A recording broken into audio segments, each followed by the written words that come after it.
సకల జన భేరీ సభను ప్రభుత్వం ఆంక్షలతో అడ్డుకోవాలని చూస్తోందని తెలంగాణ ఐకాస అధ్యక్షుడు కోదండరాం ఆరోపించారు. సకల జన భేరీ సభ నిర్వహణపై హైదరాబాద్ టీజీఓ భవన్లో సమావేశం నిర్వహించిన ఆయన జగన్ ర్యాలీకి లేని ఆంక్షలు తమకు ఎందుకని నిలదీశారు. ఈ సమావేశానికి హాజరైన తెరాస నేత హరీష్ రావు ఏపీ ఎన్జీఓ అధ్యక్షుడు అశోక్ బాబు సీమాంధ్ర పెట్టుబడిదారుల తొత్తుగా వ్యవహరిస్తున్నారని మండిపడ్డారు.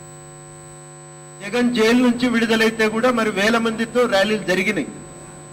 మేము ఎప్పుడు ర్యాలీ కోసం అడిగితే కూడా అట్లెట్లు ఇస్తారండి, హైదరాబాద్ లో ర్యాలీల కోర్టులు అనుమతించమంటారు. మేము ఒకటే చెప్పదలుచుకున్నాం, మా వాళ్ళు కూడా బస్సులు దిగుతారు, ప్రాంగణం దాకా నడవలసి ఉంటది.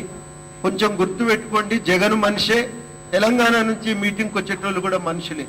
చట్టం దృష్టిలో అందరినీ సమానంగా చూడాలని ఉంది, అందరినీ సమానంగా చూడాలి. మేమేం ర్యాలీలు తీసే ఆలోచనతో లేం. ప్రభుత్వాన్ని కోరేది ఒకటే, జోక్యం చేసుకోవద్దు, మా స్వేచ్ఛను హరించవద్దు అని మాత్రమే వారిని మేము కోరదలిచినాం.